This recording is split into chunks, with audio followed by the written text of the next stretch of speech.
पिछले कुछ घंटों से आप देख रहे हैं हर जगह all eyes on Kashmir. Her news में आपको एक ही चीज सुनने को मिल रही है, क्या? पहलगाम का जो अटैक हुआ है, ये जो अटैक हुआ है ये काफी काफी ज्यादा खराब अटैक या काफी ज्यादा सीरियस अटैक है। अगर हम बात करें अभी तक की हिस्ट्री की, जो अटैक्स कश्मीर में हुए हैं, अभी तक हमने देखा था कि कश्मीर में आए दिन क्या होते थे, किसी ना किसी पे टेररिस्ट अटैक कुछ ना कुछ होता रहता था। बहुत टाइम से कश्मीर इन सब चीजों में, जम्मू एंड कश्मीर में कुछ ना कुछ होता रहता था। लेकिन जो अटैक्स जो कि सिविलियंस पे होते थे या कोई एक जो टेररिस्ट अटैक्स हो रहे हैं, अब की बार क्या हुआ है, अब की बार जो टूरिस्ट वहां पर गए थे उन पे ये अटैक हुए। तो आपने ये न्यूज़ सुनी होगी कि 26 लोगों को मारा गया है, कहां पर? पहलगाम में। और वो जितने भी लोग थे वो सब कौन थे? टूरिस्ट।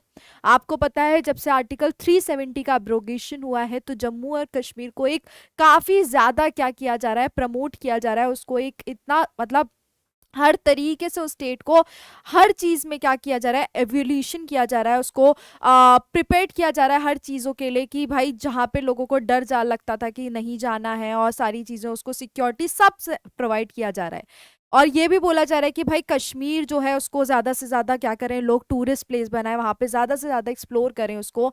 लेकिन जब टूरिस्ट वहां जा रहे हैं तो ये अटैक होने के बाद क्या अब इंसान ये सोचेगा कि हमको आगे किस तरीके से जाना चाहिए, या क्या अभी भी जम्मू एंड कश्मीर में वही डर है जो आर्टिकल 370 एब्रोगेशन होने से पहले था? ये बहुत सारे सवाल मेरे दिमाग में भी आ रहे हैं और आपके दिमाग में भी आ रहे हैं।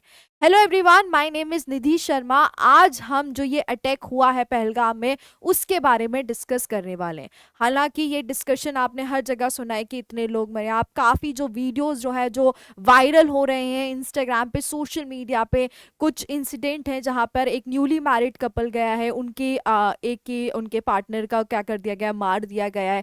कुछ ऐसे इंसिडेंट्स हैं जहां पर विजिट करने गए थे वो टूरिस्ट, उनको मार दिया गया है, कुछ लोग इंजर्ड हैं। सो 26 लोग किल्ड हैं अभी तक, जो रिपोर्ट है हमारे पास उसके हिसाब से, और काफ़ी लोग इंजर्ड हैं। तो अब आगे किस तरीके से प्रक्रिया होगी, क्या prime minister Narendra Modi step रहेंगे, क्या क्या अभी क्या क्या रिस्पॉन्सिबिलिटी आई है, किसने ये अटैक को क्लेम किया है, और कौन से लॉज कहीं ना कहीं इन टेररिज्म से डील करते हैं, वो इस बारे में इस सेशन में हम देखने वाले हैं। तो सबसे पहले अगर हम बात करें कि क्या हुआ है, what happened, so basically 26 terrorist क्या हुए हैं, ऑलमोस्ट 26 टेररिस्ट मरे गए हैं, मारे गए हैं, किल्ड कहां पर? पहलगाम में। और उसी के साथ साथ काफी लोग क्या है, इंजर्ड है। और ये जो पूरा अटैक था ये एक टेररिस्ट अटैक था जो कि हुआ है पहलगाम, कहां पर? जम्मू एंड कश्मीर में। लोकेशन, जो एग्जैक्ट लोकेशन की बात करें तो पहलगाम में क्या है, एक बाइसरन मीडो है पहलगाम के पास, जो कि एक बहुत ही पॉपुलर टूरिस्ट डेस्टिनेशन है अनंतनाग में, डिस्ट्रिक्ट जम्मू एंड कश्मीर में। तो यहाँ पर ये क्या हुआ है, यहाँ पर ये इंसिडेंट हुआ है।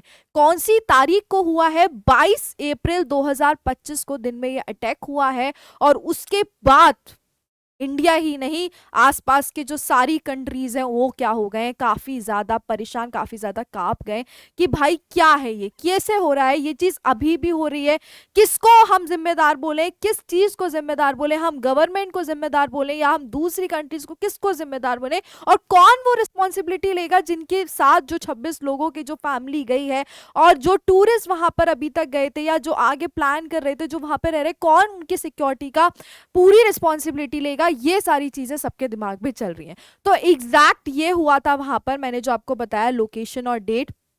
उसी के साथ साथ जब ये हुआ तो उसके बाद इस अटैक की जो रिस्पॉन्सिबिलिटी ली है वो मैं आपको बताती हूँ किसने ली है।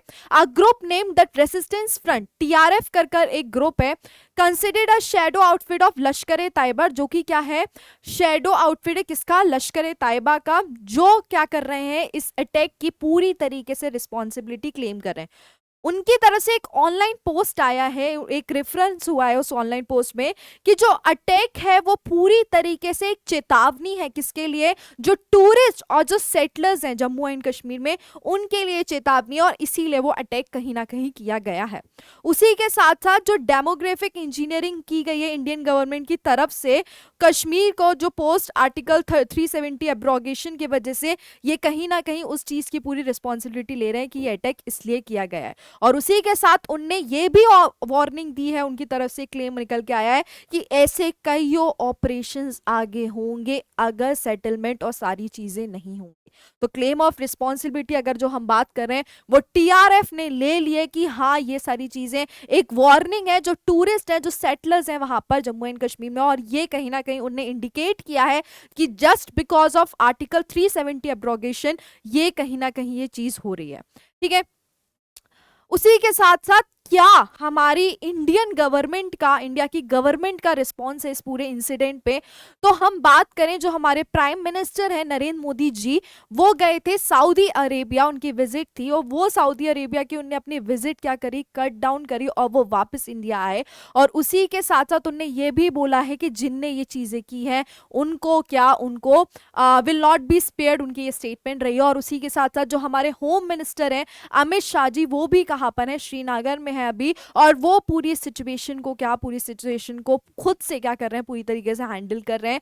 और उसी के साथ साथ जो सिक्योरिटी है उसको क्या कर दिया गया और बढ़ा दिया गया है, साउथ कश्मीर और पूरे जो अदर पार्ट्स हैं यूनियन टेरिटरी के वहां पे काफी बढ़ा दिया गया है। लेकिन एक ही सवाल आ रहा है कि यार अब तो बढ़ा दी है सिक्योरिटी, क्योंकि अब तो जो जिनने मारा होगा उनको भी पता होगा कि अब तो सारी सिक्योरिटीज आ जाएंगी, सब हो जाएगा। लेकिन उससे पहले क्या क्या उस टाइम पे अभी भी हम कश्मीर में इतनी ही सिक्योरिटी रखनी चाहिए थी कि जो लोग टूरिस्ट आ रहे हैं वहां पर उनको ये समस्या ना हो। क्या हम ये सोच लिए थे कि आर्टिकल 370 एब्रोगेशन के बाद ऐसा होगा नहीं, या कोई लोग ऐसे अभी भी ऐसी चीजें नहीं करेंगे? क्या हम ये गलत थे? ये सारे सवाल सबके दिमाग में अभी आ रहे होंगे। इंडिया का अब क्या पॉसिबल रेटिलेशन रहेगा वो जानना बहुत जरूरी है। तो सबसे पहला सर्जिकल स्ट्राइक्स, आपको भी पता है कि पहले भी ऐसे काफी इंसिडेंट हुए हैं, काफी अटैक हुए हैं, तब इंडिया ने किस तरीके से रिस्पॉन्स किया, सर्जिकल स्ट्राइक करके जो किया है। अगर हम बात करें आपका पुलवामा अटैक, तो सारे जो हमने देखे हैं, तो सर्जिकल स्ट्राइक एक सबसे बड़ा क्या हो सकता है, रेटिलेशन पार्ट्स हो सकता है। दूसरा चीज counter terror operation in Kashmir की, किस तरीके से आर्मी और किस तरीके से फोर्स को पूरा ऑपरेशन देखना है, वो एक हो सकता है। तीसरा, likely to skate the issue at the UN G20 and Shanghai corporation organisation forum, और उसी के साथ ये जो इशू हुआ है इसको एस्केलेट करना कहां पर, यूएन में, G20 में एंड शंघाई कॉर्पोरेशन ऑर्गेनाइजेशन में, कि किस तरीके से इसको कौन रिस्पॉन्सिबल है, सारी चीजें एस्केलेट करना किस पे, इंटरनेशनल लेवल पे। ठीक है, उसके साथ साथ फिर आता है कि हमने ये देख लिया कि आगे क्या पॉसिबल रेटिलेशन पाथ्स हैं। अब आता है कि किस तरीके से इम्प्लीकेशंस अगर हम देखें तो इन सब के वजह से जो मेजर हमारे सामने है दैट इज पाकिस्तान, उनके साथ क्या, पाकिस्तानी डिप्लोमेटिक जो चैनल्स हैं उनने पूरी तरीके से इन्वॉल्वमेंट ये क्या कर दिया है, डिनाई कर दिया है। लेकिन इंडिया ने ऑलरेडी क्या कर दिया है, पाकिस्तानी इन्वॉय को समन दे दिया है न्यू दिल्ली में। ये बहुत इंपॉर्टेंट है आपके लिए जानना। और उसी के साथ साथ इससे पूरी तरीके से जो कश्मीर का टूरिज्म है उससे क्या होगा, उस पर भारी इंपैक्ट पड़ने वाला है, क्योंकि अब हर कोई 1000 बार सोचेगा कश्मीर जाने से पहले।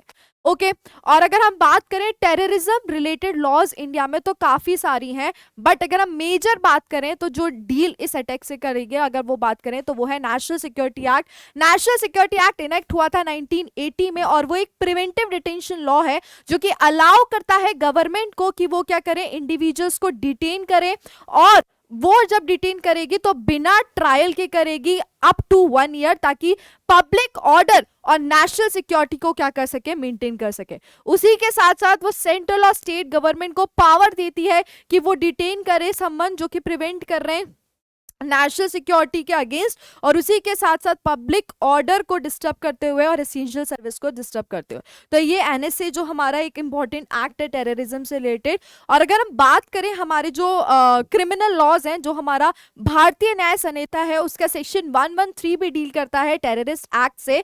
एक ऐसा एक्ट जो कि डन होता है इंटेंट टू थ्रेटन और likely to threaten the unity को करना, इंटीग्रिटी को करना, सॉवरेनिटी को करना, सिक्योरिटी को करना, इकोनॉमिक सिक्योरिटी ऑफ इंडिया को करना, और टेरर को स्ट्राइक करना, या कोई लोगों के मन में टेरर लाना, ये चीज टेररिस्ट अटैक में आती है। ये इंक्लूड करता है ऐसे एक्ट जो कि यूज किए जा रहे हैं एक्सप्लोजिव, फायर आर्म्स और अदर हजार्डस सब्सटेंस जो कि डेथ कॉज कर रहे हैं, इंजरी कॉज कर रहे हैं, प्रॉपर्टी को डैमेज कर रहे हैं, और उसी के साथ साथ एसेंशियल सर्विसेज और डैमेज कर रहे हैं मॉनेटरी स्टेबिलिटी इंडिया को। तो ये 2 मेजर प्रोविजन मैंने यहाँ डिस्कस किया। काफी सारे टेररिज्म लॉज है बट मैंने मेजर यहाँ पे आपको बताया। उसी के साथ मैं आपको एक और चीज बताना चाहती हूँ कि ये जो अटैक हुआ है ये अभी ऐसा नहीं है कि कश्मीर में पहली बार हुआ है। अगर हम हिस्ट्री की बात करें तो 2000 में एक्ट हुआ था, जिसमें क्या हुआ था, माइनॉरिटी सिख कम्युनिटी को क्या किया था, टारगेट किया गया था, ठीक है, जिसमें ऑलमोस्ट 36 पीपलों का क्या हुआ था, किल किए गए थे।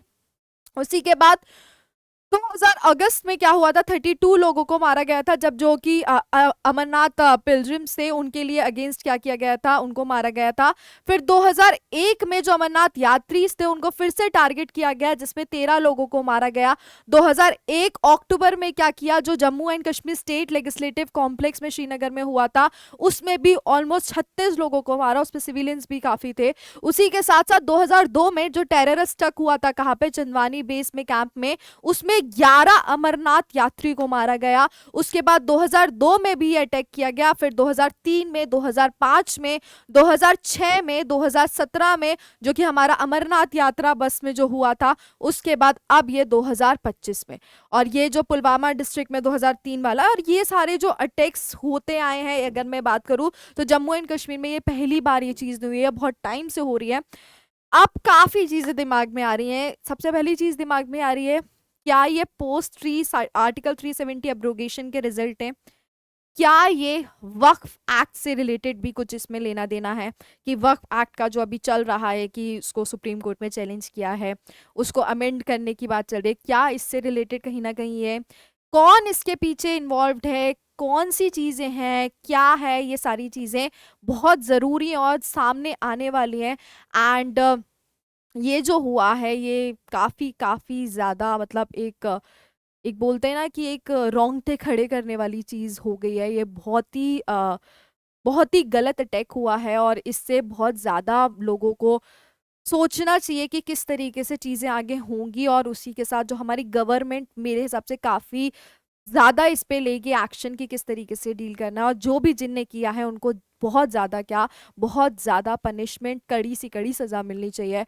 और आपका क्या ओपिनियन है तो मैं पूछूंगी नहीं, लेकिन बस यही है कि किस तरीके से ये सारी चीजें आगे होने या आगे रुकेंगी कि नहीं रुकेंगी, ये कमेंट सेक्शन में जरूर बताइएगा कि क्या एक्चुअल में आपको कहीं ना कहीं, क्या आपका ओपिनियन है कि क्या रीजन हो सकता है इसके पीछे या अटैक्स के पीछे, वो जरूर कमेंट सेक्शन में बताइएगा। मैं ओपिनियन नहीं मांग रही हूँ आपका कि क्यों, क्या, कैसे, मैं बस ये मांग रही हूँ कि किस वजह से हुआ होगा, क्या आपको लगता है, क्या इसके पीछे रीजन हो सकते हैं, ये सारी चीजें आप कमेंट सेक्शन में बता सकते हैं। और मेरे हिसाब से किसी को ब्लेम करने से पहले जो एग्जैक्ट चीजें हैं वो हमें देखनी चाहिए। एंड उसी के साथ साथ ये सेशन, इस बारे में मैंने आपको बताया, लॉस के बारे में बताया, और मिलते हैं नेक्स्ट सेशन में। जब तक के लिए अपना ध्यान रखिए। Thank you, bye bye, take care.